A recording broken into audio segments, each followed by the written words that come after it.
R&B groups, 10 voices that carried everything. The harmonies, the hits, the heartbreak, all of it resting on one person's shoulders.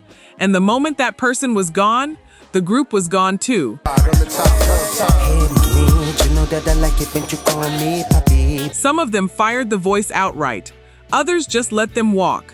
The result was the same every single time. Stay with me, you'll see exactly what I mean.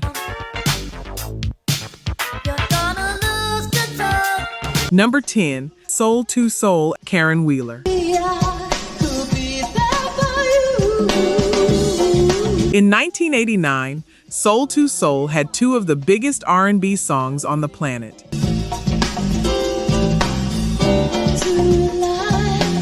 Back-to-back number ones, Grammy Awards, international tours, and their lead singer, the woman who sang every word of both hits, was already gone by the time they collected their trophies. You know Keep On Moving? You know Back to Life? If you've ever been in a club, a living room, a house party, anywhere music was playing in 1989, those songs belong to you. They belong to all of us. And the voice behind both of them was Karen Wheeler, a British soul singer who'd spent years doing session work, backing artists like Elvis Costello and Phil Collins, before Jazzy B found her and brought her into the Soul to Soul collective.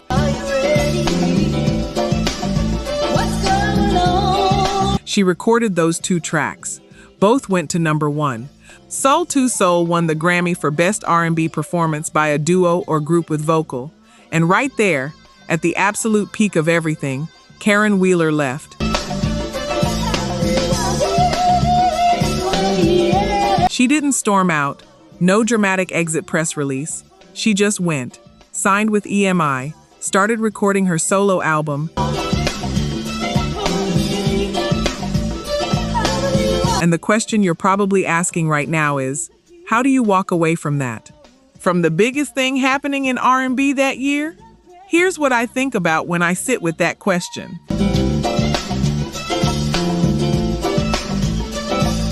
She probably knew something that we don't always want to admit, that the dream being realized isn't enough if the terms aren't right. Jazzy B ran Soul to Soul as a collective, a sound system, a movement. Karen Wheeler was the voice, not the name, not an owner, the voice, and the collective had no mechanism to honor that difference. Soul to Soul put out a second album in 1990 without her. It actually hit number one in the UK again, which is remarkable. But the vocalists kept changing.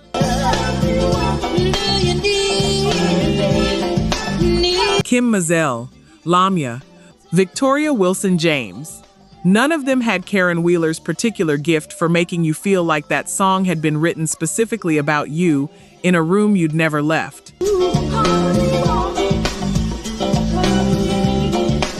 By the third and fourth albums, the commercial momentum was fading. The collective format that had been so bold in 1989 was starting to feel unstable. Without one consistent voice, they couldn't hold the emotional center that Karen had given them. By 1997, Soul to Soul had effectively dissolved. Karen eventually came back for reunion tours, received a Heritage Award from the Performing Rights Society in 2012, still performs the song to audiences who know every word. When you watch her sing Back to Life to a crowd of people who heard that record at a house party in 1989, people who still feel it the same way, you understand exactly what was lost.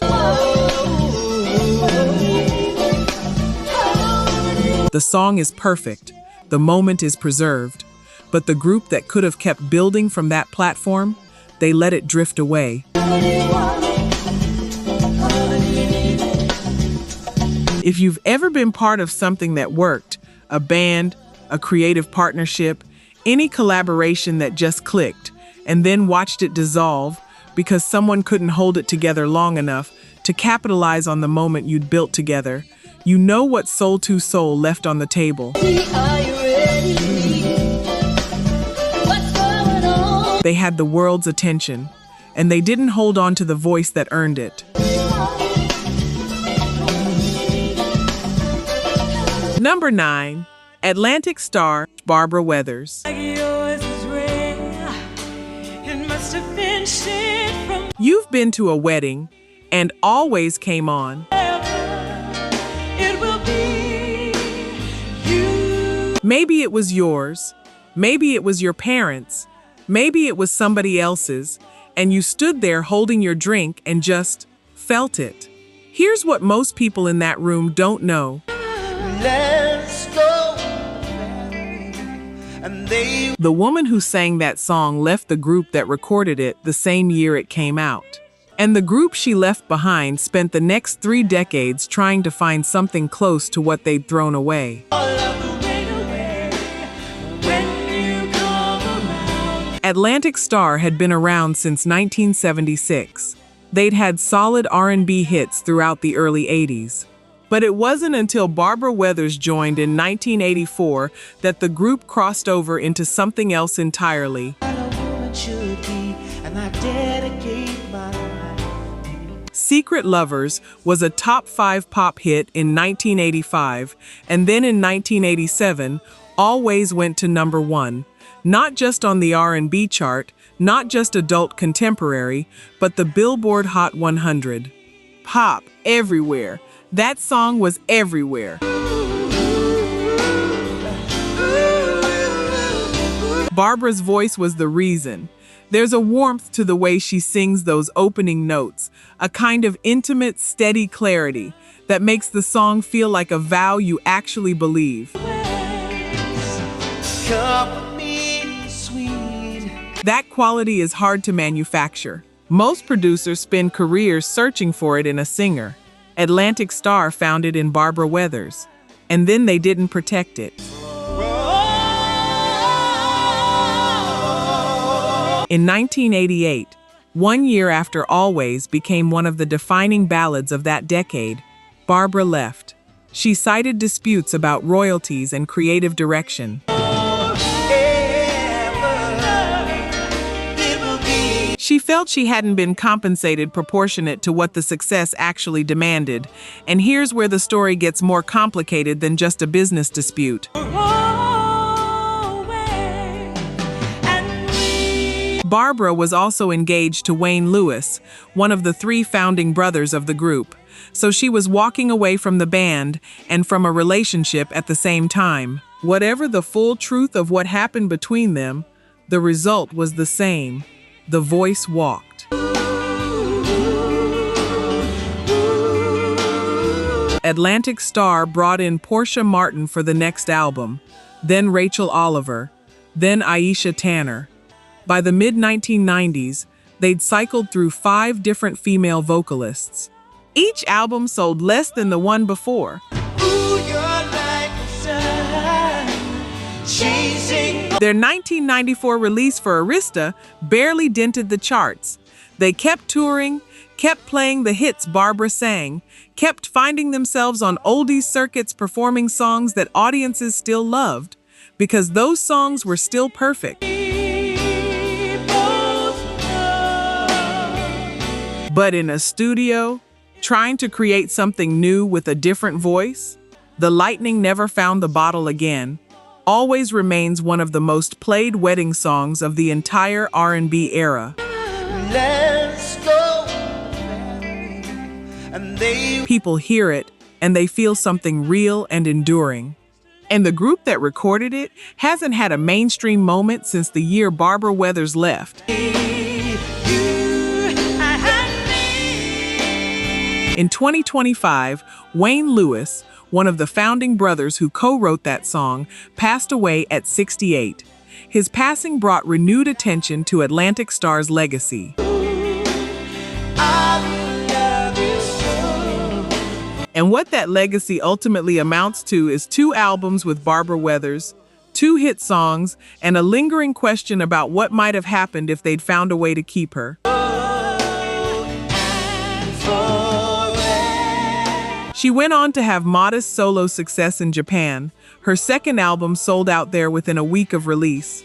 But in America, the audience that fell in love with Always never quite found her again.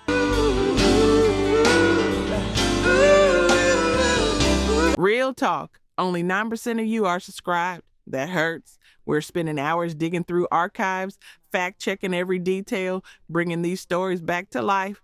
And if you're watching this far, you clearly care. So hit subscribe. It's free and takes 2 seconds. Now, to my subscribers, barely any of you have joined the membership. And honestly, that stings even more.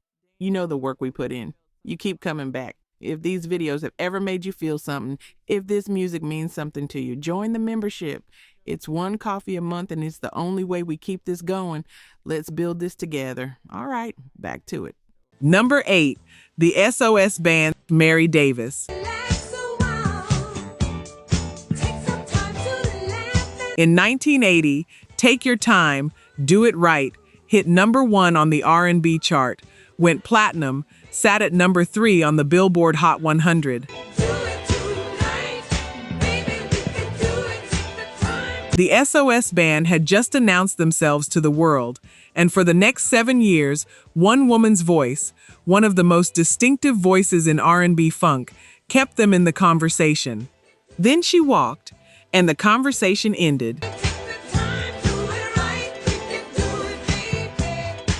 The S.O.S band started in Atlanta in 1977. Mary Davis was there from the beginning, not just the lead vocalist, but a founding member. S.O.S stood for Sounds of Success, and for a stretch in the early 80s, that's exactly what they were. When Jimmy Jam and Terry Lewis came on board as producers in 1983, the group entered their peak period. Just Be Good to Me, Tell Me If You Still Care, The Finest. Songs you still hear at summer cookouts, at late-night gatherings, on radio stations that know exactly what they're doing.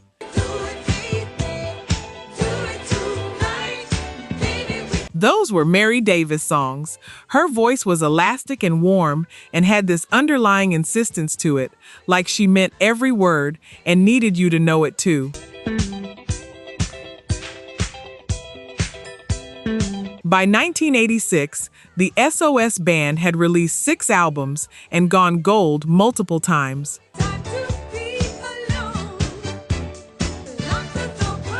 They were working with Jimmy Jam and Terry Lewis, the most successful production team in R&B music at that exact moment, the same team about to take Janet Jackson to another galaxy.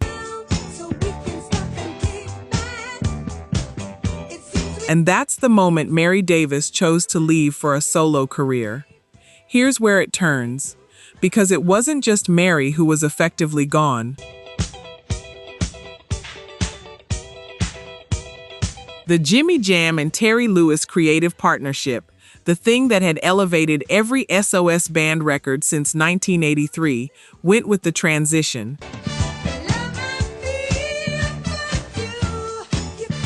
Without Mary's voice as the vehicle, and without Jam and Lewis in the booth, the S.O.S band had neither the sound nor the singer that had built them. Their 1989 album Diamonds in the Raw didn't chart. Their 1991 album, One of Many Nights, didn't chart.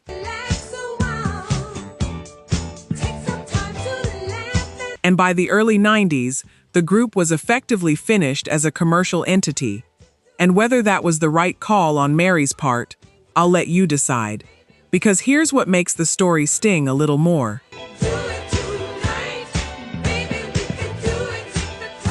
Her solo debut in 1990 didn't break through the way she'd hoped. By 1994, she was back with Abdul Rauf and some of the original members in a reconstituted version of the S.O.S band, rebuilding the things she'd walked away from, now without the commercial infrastructure that had supported them in their prime.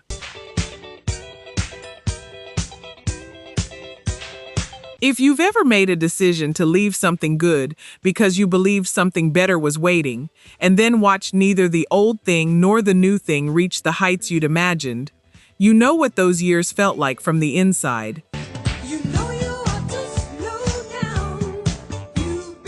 It's not failure exactly.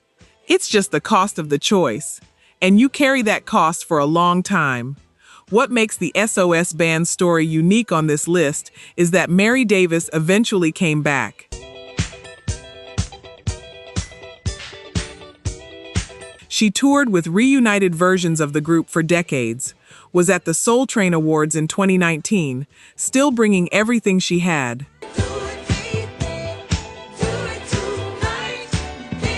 In 2021, she stepped back from touring after suffering a stroke, but has since returned to selected performances.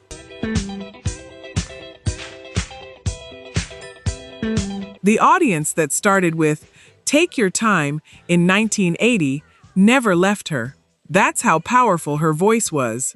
It held people across 4 decades, just not the group, once she was gone.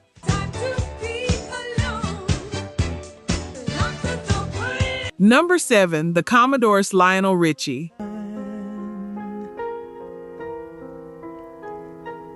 Think about every R&B ballad you've ever felt in your chest. Easy, 3 times a lady, still, sail on. Now imagine the group that made those songs waving goodbye to the man who wrote and sang every single one of them, and genuinely believing they were going to be fine. They were not fine. The Commodores formed in 1968 at Tuskegee Institute in Alabama. 6 college students who started playing fraternity parties, eventually opened for the Jackson 5, signed to Motown in 1972. They were a full band, musicians, all of them. Walter Orange was a powerhouse drummer who could command a lead vocal on the funk tracks. Thomas McClary was a gifted guitarist. They had real depth, but what they had in Lionel Richie was something that cannot be taught and cannot be replaced. A songwriter who could make love feel tangible, and a voice that made you believe every word he'd written. 3 Times a Lady went to number 1 in 1978. Still, in 1979.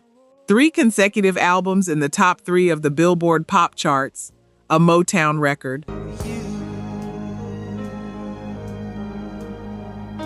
Some publications were calling them the Black Beatles, and through all of it, it was Lionel's pen and Lionel's voice that kept generating the moments people actually remembered. By 1980, Lionel was writing hits for other artists. He wrote Lady for Kenny Rogers, number 1 for 6 weeks. He recorded Endless Love with Diana Ross, number 1 for 9 weeks. By 1982, his first solo single, Truly, made the situation official. The Commodores, his bandmates, his brothers, the men he'd built a career with from a college dorm room, essentially gave him their blessing to go. And you could argue that was the right thing to do. You could argue that holding Lionel Richie back would have been selfish, maybe even cruel. He was the most important songwriter in R&B at that moment. What were they supposed to do? Keep him in the room? And yet, they brought in Skylar Jett to sing. Then James Dean, J.D., Nicholas from Heat Wave, And something remarkable actually happened.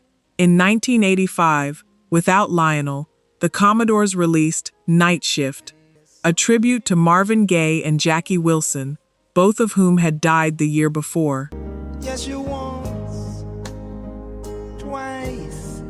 The song reached number 3 on the pop chart, won the Grammy for Best R&B Performance by a duo or group with vocal. It was a genuine moment of grace. Every beat of my heart. That was 1985, their last significant one. After that, they were a legacy act, playing the hits Lionel wrote, working without the songwriter who'd defined them. And some of you have been to those shows, playing Brick House and Easy to crowds who love those songs but can't quite put a finger on why it doesn't hit the same way. You know exactly what I mean. The songs are perfect. The original voice isn't in the room. Here's what cuts the deepest. The Commodore's current touring lineup is led by original founder William Wack King, along with newer members, including 2 of Walter Orange's own sons. The group, formed at Tuskegee in 1968, is still out there, still playing, but Lionel Richie, at 76, is headlining his own world tour. The 2 things that were once one thing have been apart for 44 years. Number 6. High Five's Tony Thompson. In 1991, I Like the Way, The Kissing Game, hit number 1 on the Billboard Hot 100. Produced by Teddy Riley, it sounded like New Jack Swing perfected, and the voice carrying all of it belonged to a teenager from Waco, Texas, named Tony Thompson. 3 years later, the group was gone, and 13 years after that, so was Tony. He was 31. High Five signed with Jive Records in 1989, right when New Jack Swing was cresting, and every label was looking for the next thing. Their debut album went platinum. They had multiple R&B hits in the early 90s. And if you came up in that era, Tony Thompson's voice was inescapable. That effortless tenor, that ability to sound both smooth and urgent simultaneously. The kind of voice that makes a teenager singing about love seem like he's already lived it twice. But from the very first record, High Five's history was chaos. An original member was arrested before the debut album even dropped. Another was paralyzed in a vehicle collision. Financial disputes between members and the label were constant. The group was always in some form of crisis, even while the music was working. And then came the decision that ended them. When High Five sought to move from Jive Records to Giant Records, Giant made its real intentions clear quickly. They wanted Tony Thompson, the solo artist, not High Five, the group. So they effectively let the group disband and signed Tony on his own. The label had chosen the voice over the group. The group disappeared. Tony went solo. His debut solo album showed he had more than enough to sustain a career. Then he signed to Bad Boy Records. But the album never came out, because Tony was in the grip of drug addiction that was consuming the years he should have been at his peak. In 2005, he tried to bring High Five back with new members. 2 original members filed a cease and desist, arguing he didn't have the right to use the name.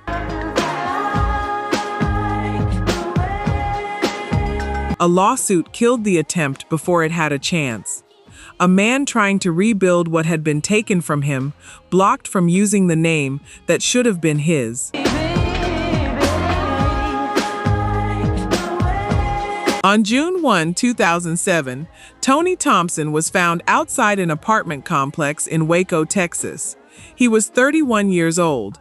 An autopsy determined he died from inhaling toxic amounts of Freon from an air conditioning unit. It's the kind of ending that stays with you long after you hear it. A voice that had charted at #1, a career derailed by addiction, label decisions, and a legal battle over a name. And then silence.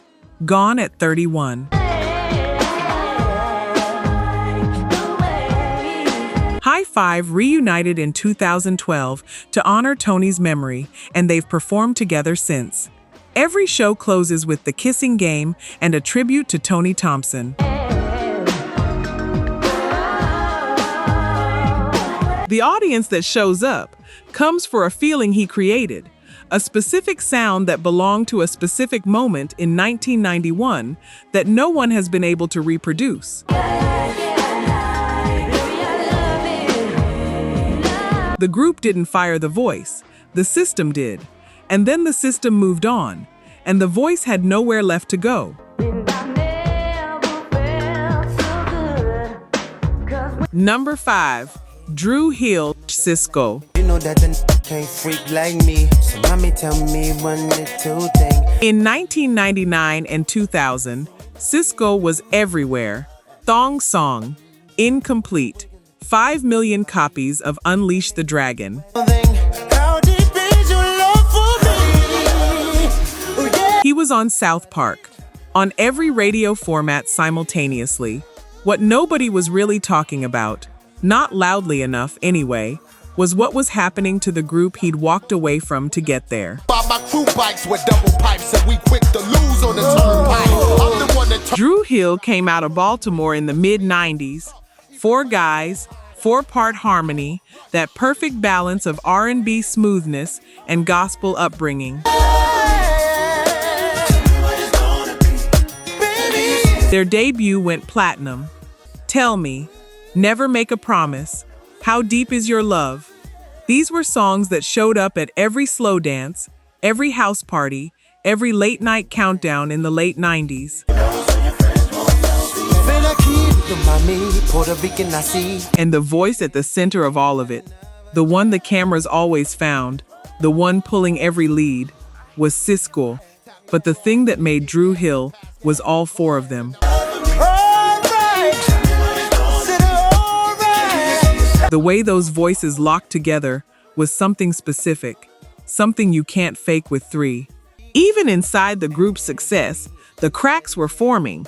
Cisco's profile was growing faster than the others. Outside collaborators were starting to treat him differently. When Will Smith needed featured vocals for Wild Wild West, the session was supposed to be a Dru Hill feature.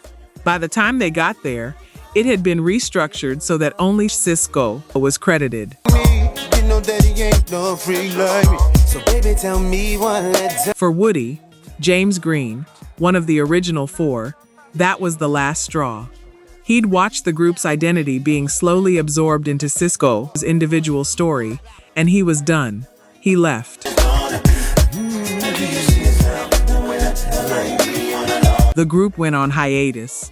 Cisco went solo, and the numbers told the story that mattered most to the label.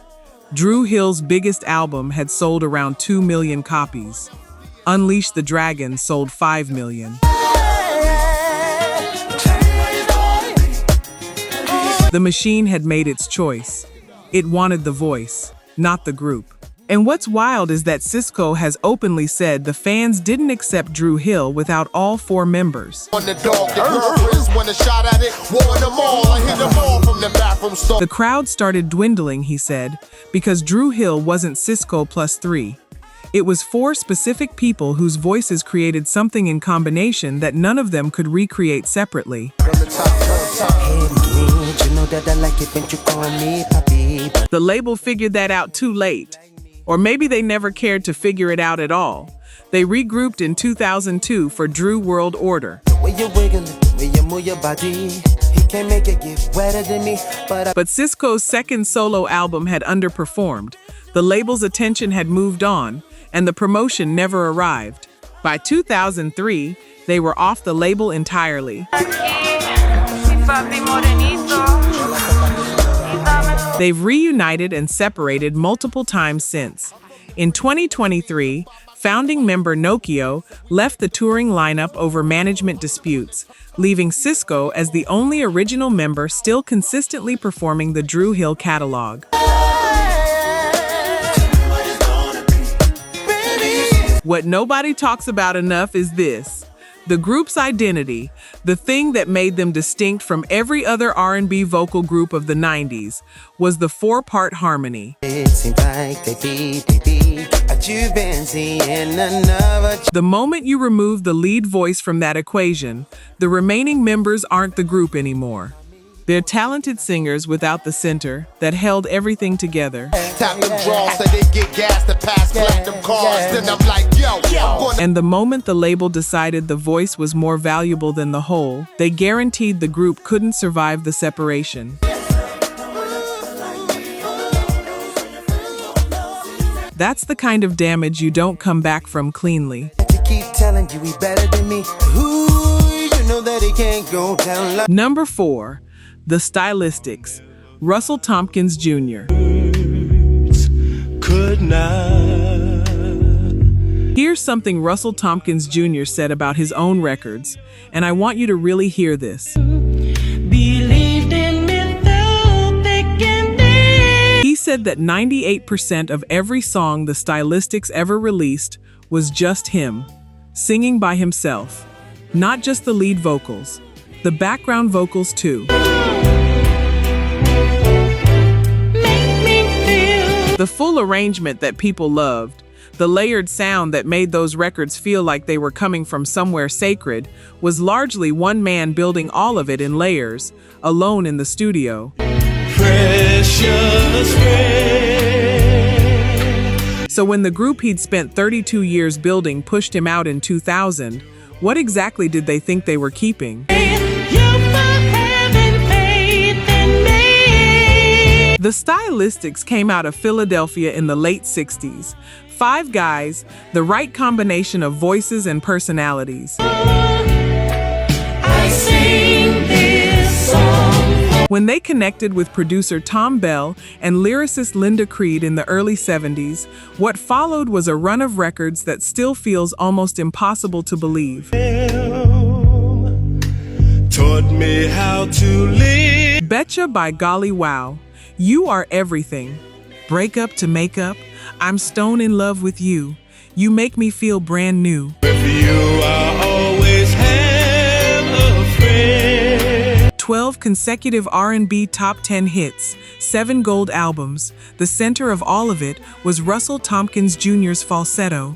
This soaring, aching, impossibly precise voice that seemed to reach notes the human body shouldn't produce and made it sound effortless. When Tom Bell first worked with the group, he told them he wanted to build everything around Russell's voice specifically, and that's exactly what he did. You're someone who I can't even. But by the late 70s, Bell and Creed were gone from the partnership, and the Stylistics were searching for a sound that never quite came together. Explain. Year after year, different producers, different studios, the same group of men, chasing the magic that had felt so natural when the conditions were right. You build me up and me. And through all of it, Russell was still singing, still giving everything to every record, even when the records weren't reaching the heights they used to.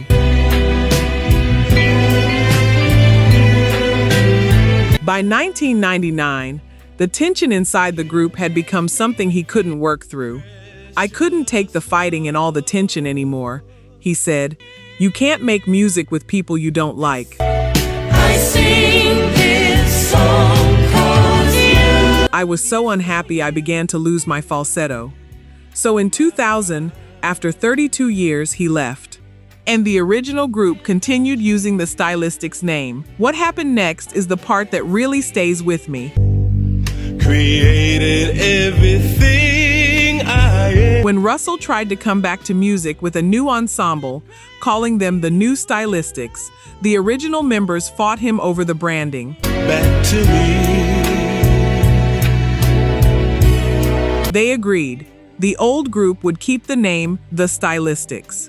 But they were forbidden from using Russell's voice or his image in their promotion. Think about what that means.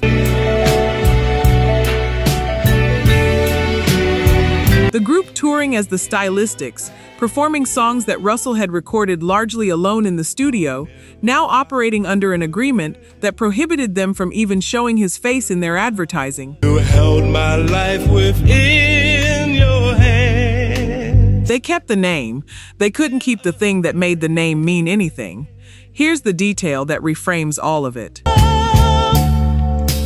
God bless you. Russell said he didn't just sing lead, he sang the backgrounds too. The full sound that audiences associated with the Stylistics was, technically, often just one man in a room, building all of it in careful layers. My love. The group was frequently a solo performance that sounded like a choir because the voice was extraordinary enough to be its own ensemble. So when the other members kept the name, they kept the brand without the thing that had created the brand in the first place. Russell formed the New Stylistics and kept performing those songs to audiences who still showed up and still cared. He's done it for over 20 years. And whether you go see the Stylistics or the New Stylistics, you're looking for the same thing. You're looking for that falsetto, the one that was always doing all the work anyway. You make me feel brand. Number 3, in Vogue, Dawn Robinson. In Vogue sold 28 million records between 1990 and 1997. That's the number Dawn Robinson gave in an interview. 28 million records in 7 years. And for all of that, according to her, the group was making 2 cents per record sold.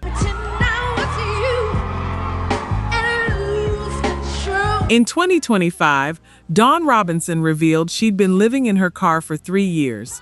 That's where this story ends up. Let me start at the beginning. In Vogue formed in Oakland in 1989, Dawn Robinson, Terry Ellis, Cindy Herron, and Maxine Jones. 4 women who were, vocally, one of the most gifted combinations in R&B history. Hold on, my lovin', you're never gonna get it. Free your mind, giving him something he can feel. Don't let go. They weren't just 4 good singers. They were a specific chemistry, a particular way those 4 voices locked together that couldn't be replicated by substituting even one of them. Dawn was the one who locked it at the bottom, the contralto, the weight, the darkness in her register that gave the group its full range. She sang lead on some of their most important records. Without her, the harmonic structure of In Vogue loses something foundational. And Dawn was also the one asking the uncomfortable question, where is the money going? She was looking at the math, 28 million records, 2 cents a copy, and doing that arithmetic out loud. She wanted the group to fight for a better deal. She wanted them to form their own production company. She wanted the other members to have her back when she raised these issues with management and the label. They didn't. When negotiations broke down in 1997, right as En Vogue was finishing their third album. Dawn left and signed with Dr. Dre's Aftermath label. And then the other three members of En Vogue went to the press and said Dawn had left because she was acting like a diva. Maxine Jones later admitted it directly to Dawn. "We told the press you were being a diva. We were angry at you." And Dawn, without the money or the platform to fight a narrative that had already spread, couldn't correct it. She'd been the one speaking up for all of them, for fair compensation that every member deserved, and the public story became, she was difficult. En Vogue continued as a trio, re-recorded her parts, released the album, had further success, brought in Rona Bennett as a replacement who would go on to perform with the group for over 20 years. Dawn came back periodically in 2005, in 2008, in 2019, and each time ended in another dispute over money, over the trademark, over who could tour under what name. And then in March 2025, she posted a YouTube video, calm, dignified. For the past 3 years, she said, "I have been living in my car."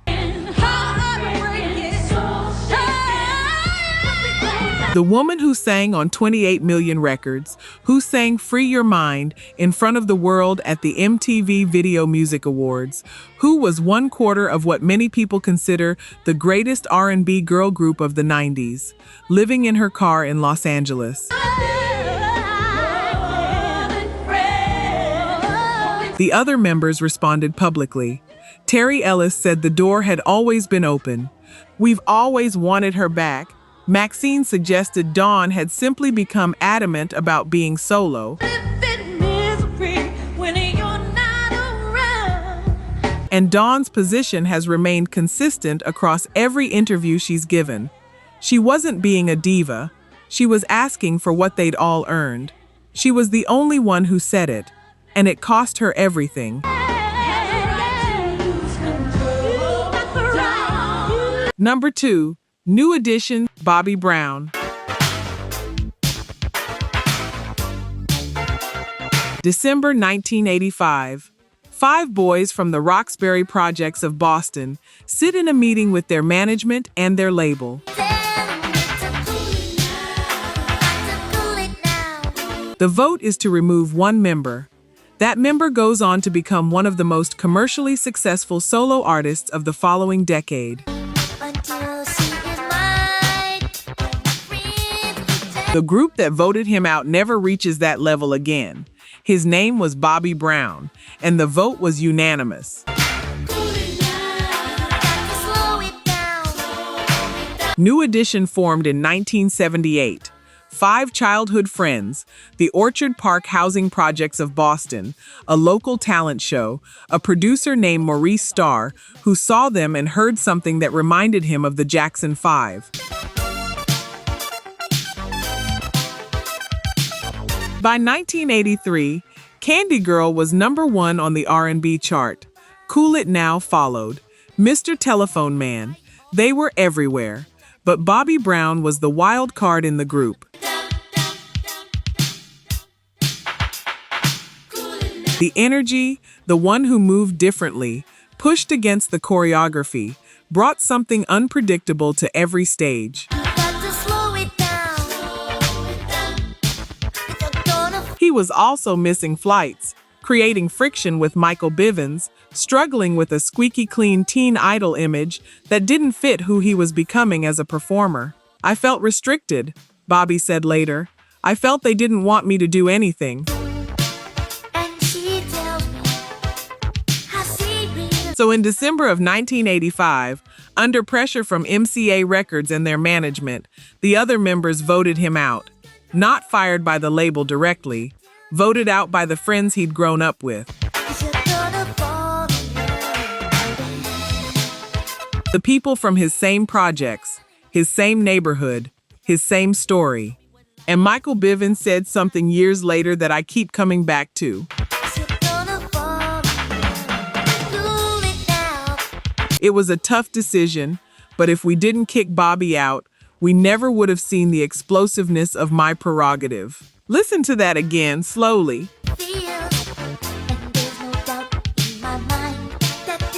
If we didn't kick him out, we never would have seen the explosiveness. His own group, years after the fact, admitted that what they voted out was the most explosive thing they had. New Edition continued as a quartet, then added Johnny Gill, and they had genuine success. If It Isn't Love was a smash. The Heartbreak album with Gill was critically strong. Belle Biv DeVoe went platinum. Ralph Tresvant went platinum. Johnny Gill went platinum. The New Edition story isn't simple. They didn't just collapse. They transformed and splintered into multiple successful careers. You almost lost a girl who was right on time. Here's one more thing that you got to know. But Bobby Brown recorded Don't Be Cruel in 1988. 5 top 10 singles on the Billboard Hot 100, including My Prerogative at number 1 and the Grammy-winning Every Little Step.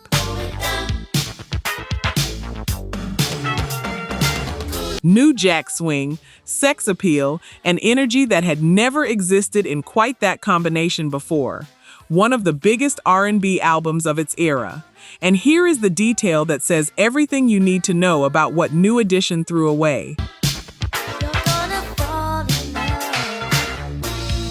They opened for Bobby Brown on that Don't Be Cruel tour. The group that voted him out sold tickets to be his opening act. They reunited in 1996. All 6 members, including Bobby, the first time that lineup had existed since the vote. The album Home Again debuted at number 1, sold 4 million copies worldwide, and immediately fell apart on tour when Bobby and Michael Bivins had a physical confrontation on stage. Bobby left mid-tour, the tour was canceled, and the 6-member New Edition has never fully sustained itself since. Michael Bivins said it plainly around that time. Having New Edition means we can take care of our families. Not we're creatively at our peak. Not we're making the best music of our lives. We can take care of our families. That's the real ending, not a triumph. Survival. The group voted out the thing that made them extraordinary, and they've spent 40 years navigating the complicated aftermath of that vote. Number 1, Harold Melvin and the Blue Notes, Teddy Pendergrass. That we've been through. There is a moment on Soul Train, on live television, where Richard Pryor introduces Harold Melvin and the Blue Notes, and fans are staring at the stage, genuinely confused. And I don't get so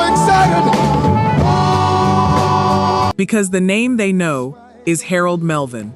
But the voice they're hearing, the voice making them feel everything, belongs to a man standing behind him, swaying quietly, waiting. No, you won't. His name wasn't even on the door, and the day he finally walked through that door on his own, Harold Melvin's group never had another hit. Admit you got yours too. I don't hear nobody. Harold Melvin founded the Blue Notes in Philadelphia in 1954. Decades of grinding through doo-wop and soul without a real breakthrough. When we can't see out of By 1970, his lead singer quit. And Harold noticed something about his own drummer. The man had a voice. Not a good voice. You're never A voice that lives somewhere below baritone and above bass and could make heartbreak sound like something survivable. He moved that drummer to the front. His name was Teddy Pendergrass. Within 2 years, they signed to Philadelphia International Records, Kenny Gamble and Leon Huff's label, the center of soul music in the early 70s. Teddy was the reason they got through the door. If You Don't Know Me By Now went to #1 R&B in 1972 and reached the top 5 pop. The Love I Lost, I Miss You, Wake Up Everybody. Every major hit carried by the same voice. Harold Melvin hadn't sung lead on a single major record for his own group. Fans would walk up to Teddy after shows and say, "Great performance, Harold." They didn't know who Harold was. Because we only act like children. Because Harold's name was on the door, and Teddy's voice was the only one they could actually hear.